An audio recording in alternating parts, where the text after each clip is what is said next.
and they want information and they want action.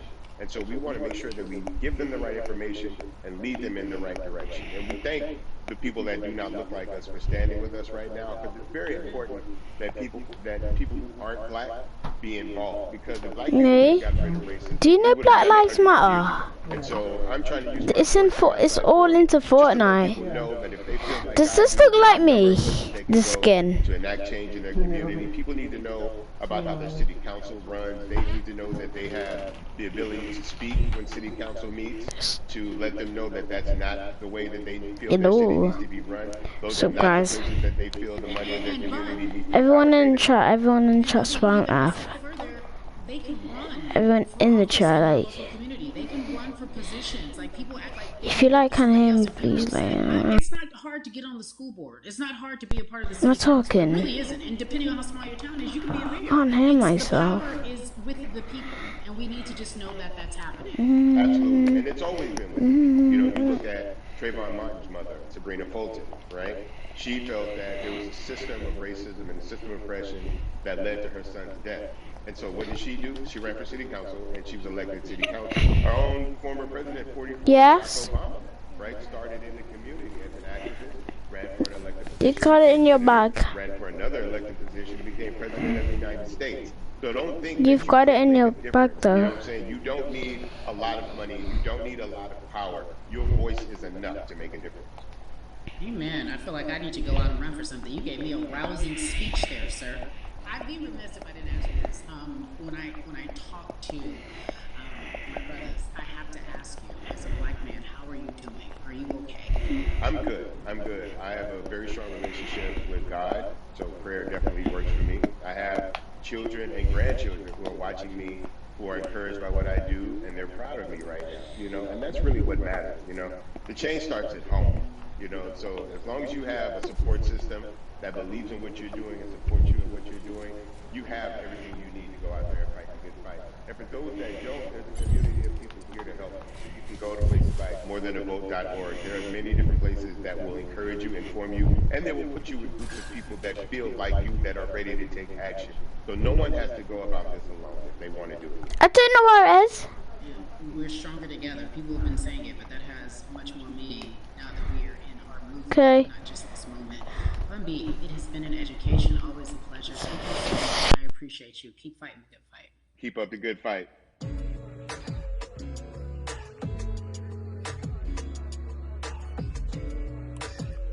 Yeah, la.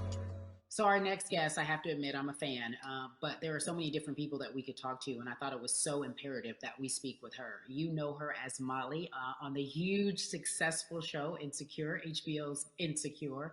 She also has a comedy special highlighting her Nigerian roots, and she's an amazing podcaster. Let's welcome in Yvonne Orji, everyone. You have such a beautiful way of making things funny, giving us our medicine with some candy, right? The humor and the healing. You bring all of that to your space. And right now, as you look across this country and how everyone is so broken and so upset, if it's not social injustice, it's the pandemic, it's depression, it's unemployment, the list goes on and on. How are you doing, quite frankly? You know, I'm rediscovering self in a way that is hard, but necessary, that will lead to ultimate joy. I know it sounds like a lot, but no, I think I personally think that God put all of us on a global timeout. Like we just, America hasn't done as good as other people when it comes to timeouts because everyone else is out playing at recess, and we're still in the principal's office hoping and wishing we can come out. But I think that if we settle into the timeout and really learn the lesson that we're supposed to learn from this season, I think we'll emerge better. We'll learn how to play well with others in more ways than one. And so personally for me, I'm taking this time to learn me in a new way. I feel like I'm being ushered into a new season, and I'm getting still, because sometimes the busy confounds the work that we're supposed to actually be doing. We're busy doing other stuff, but we got work that we need to do on the inside. And I'm leaning into it. I'm like, dang, I thought I was gonna be able to rest like everybody else. And God's like, nah, we got work to do. You know what? And I think that's what everybody is saying about 2020. It's demanding that we be better. And you said it's a global timeout. What do you mean by that? Yeah, it's like everyone sit down, be humble, to quote the great prophet Kendrick Lamar. But like, no, seriously, sit down and let's reevaluate some things.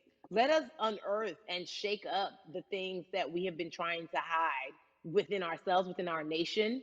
I think America is going through an unraveling right now, a much needed, a much necessary one. And I think all eyes on us, right? There is no, oh, I was on the subway for an hour, so I didn't miss that thing that happened. No, everybody was home. Everybody, was watching when George Floyd died, and everybody, no one could hide it. Everyone was watching when Amy Cooper called the cops. Like, this is a time where it's like, oh, we can't pretend it away. We can't excuse it away. No, no, no, no, no. It's a global timeout. Sit down, watch, and let's learn. And globally, it's like, hey, we were going business as usual, but it ain't usual no more. Like that's old.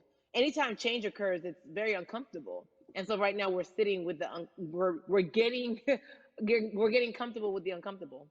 The minorities, we've been comfortable with being uncomfortable because that to me explains just the existence for whatever we want to do, how we break into our careers, how we live our lives, how we find ourselves one of the few or one of the first. And that's a lonely road. When you look at and when you talk about this global timeout, everybody had to pay attention to Amy Cooper. Everyone had to pay attention to George Floyd. How is that helping us as a people, as a country during our global timeout? I think, well, one, we're not minorities, Carrie. You already know it. It's like these labels that they put on us. It's Yeah. like the same way of saying like black on black violence. Also, there's no white on white violence. It's branding, Yeah, right? It's great. all Yeah, branding. you're right. You're It's right. like white people kill white people every single day. So no, there is no black on black violence. And if you say black on black violence, well then let's brand white on white violence. Like I watch Mhm. Investigation Discovery. Ain't too many of us been featured. so, I just even like but to answer your question, what does that do? I think what everyone expected is what has happened in the past when the world was still open, right? In that, okay, you had everyone from Trayvon Martin to Castillo to Sandra Bland. You had all of these lives lost, and black people made some noise. We rioted, we got out in the streets, we started the Black Lives Matter movement, all of those things.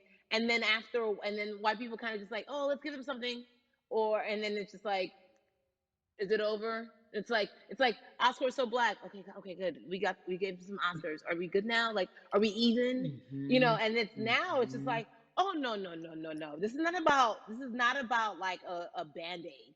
It's like, yo, we might have to amputate the leg a little bit, but it's all right because we're gonna by amputating the leg, we're gonna save the body.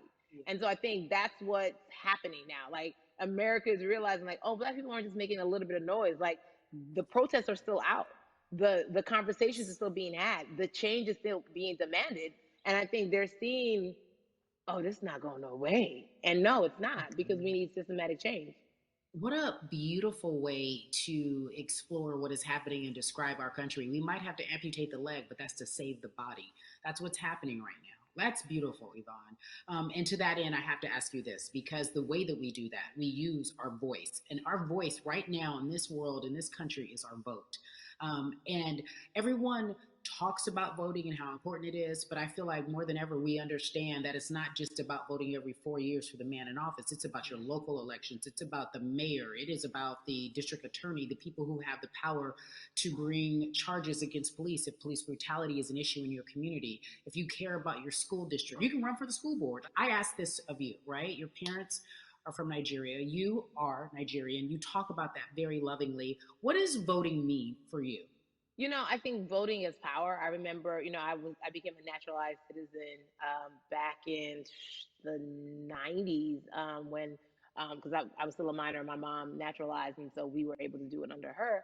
And just even that power of like, we're American citizens and all the access that we have by being citizens, one of those accesses and those access to power being voting, it's a big deal. It's a big deal because not only are we do we have the opportunity to be in this country, but now we can be of the country. We can be of the systems. We can be of the rules. We can be of what it actually affords.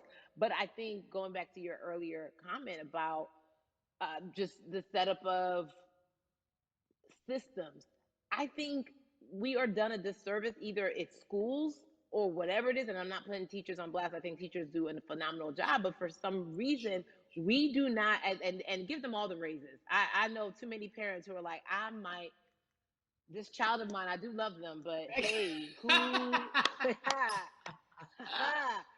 can I drop them off? And I do think that there's a disservice done because, again, when we talk about them, to your point, we talk about every 4 years. It's important to vote for the presidency. We don't realize, like, oh, snap, we actually can vote about, like, how much our libraries get. It's like small things like that, but they make a big difference. When you think of voter suppression in this country, what does it look like for you? It's the systems. When we talk about voter suppression, we also talk about systematic racism, right? It's all the systems that set up. And we've normalized, okay, maybe your job will give you a half day, or maybe, you'll be able to get this luxury. It shouldn't be a luxury. It should be built into the system. It should be built into the fabric of how we vote. But maybe you'll be able to get this luxury in order to enable you to go vote. Think about everything disenfranchised, marginalized Black person has to endure in a day. So in a day, you need to get to work. If something happens to your car, if something happens to your child care, if something happens to, there's so many factors along the way that can send you into a tailspin as an American. And then you add on as a person of color. If you're just trying to get to vote and you already have to go through all of these hurdles and hoops in your everyday life, imagine the one day when your voice really is supposed to matter the most in this country. But then you also see all the times that you tried to have your voice matter, and then it's been shut down, repressed, told it doesn't matter. And then you're kind of like, what's the point? How do we keep hope though? If I'm watching this right now, how do we as a people stay hopeful? How do we believe in the promise that these quote unquote forefathers have given us? Because have you met Black people? By default, like hope is infused in our DNA. Like you said, like if we haven't been broken now through, be it through slavery, through capitalism, give it to me, colonization, through segregation, through, I mean, listen, the history of Black people in this country is, at one point, we were 3/5 people. Mm-hmm. That's it. That was a written law. And look at us now. We are whole. We are Black girl magic. We are Black boy joy. We are, you know what I'm saying? What I think about in terms of giving us hope, right? We're making a lot of people nervous right now, Carrie. We're making a lot of people nervous right now because they're like, dang, we put all these obstacles in their way, and these jokers are resilient. But that should give us hope. That should give us hope that, like, we can't stop, won't stop. I mean, I went to the school of Diddy, you know what I'm saying? Hashtag, Harlem shaking it right now. Can't stop, won't stop. And I think that's our motto. We can't stop voting and we won't stop voting. We can't stop marching and we won't stop marching. We can't stop thriving and we won't stop thriving. To that end, because you led me directly there, I've been asking everyone who's appeared on this platform, what does activism look like? And I feel like back in the day, we had an idea. Yes, it is marching. Yes, it is protesting. Yes, it is speaking out against things that we feel are not right or unjust. But talk to me about what activism looks like for Yvonne Orji. Listen, activism, I think the beauty of activism is that it has many faces, right? You're going to have the people on the front lines. Like, you know what? Martin Luther King marched, but there were a lot of women who were in the homes like, hey, BT Dubs, when they come back, this is how we support all the people who are marching on the front lines. And we're going to be here doing what we know to do best here. And you know what? Somebody needs to bail them out of jail so now we need to be in the community, getting money or whatever it is. So it's like everybody has a position to play. And so play your position like a shortstop, bruh. So whoever you are and whatever you do, play your position. So activism could look like, you know what? I'm not the one that's built to be on the front line, but you know what? My pockets go deep. So I'm gonna support the people on the front line. I'm a comedian. Black joy is a form of activism. There's always a call for entertainers or celebrities that have the platform to do something. Why aren't you speaking out? I'm not a believer in thinking that it's mandatory. Like you said, everyone can be an activist and be activated in different ways. But talk to me about the connection. Talk to me about the marginalization in your world and how you feel like it even inspires you to say more and use your platform to do more. Beneath the surface of what we do, like Niecy Nash says, it's the who, right? The who is the person who's going to be like, hey, let me call this out. Either blind racism in terms of overt racism, in terms of ways that we can be better, in terms of ways that we can actually be more uplifting to the community that you may not even realize that you're serving. Before I let you go, talk to me about the urgency, in your opinion, for people to vote, our people to get out and vote this coming election. Yeah, I mean, guys, if you think you're tired now, I'm telling you right now, we cannot take this sitting down. We can't take this jokingly. I understand that it may be hard to figure out who to vote for, but at the end of the day, we got to vote for our families. We got to vote for our legacies. We got to vote for continued progress. We have to vote for upward mobility. We have to vote for equality in a way that is long lasting. And if we succeeded before, we can do it again. You talk about the whole. This is the time. This is not the time to give up. This is not the time to pretend a way that we haven't made progress. We have. There's still much more to be done. And you know what? We might have to get to a point where we pass the baton to our children and our children's children, but we still have work to do now for that generation. Von Orji, you are everything. You are Molly, but you are not Molly, but I love you so much.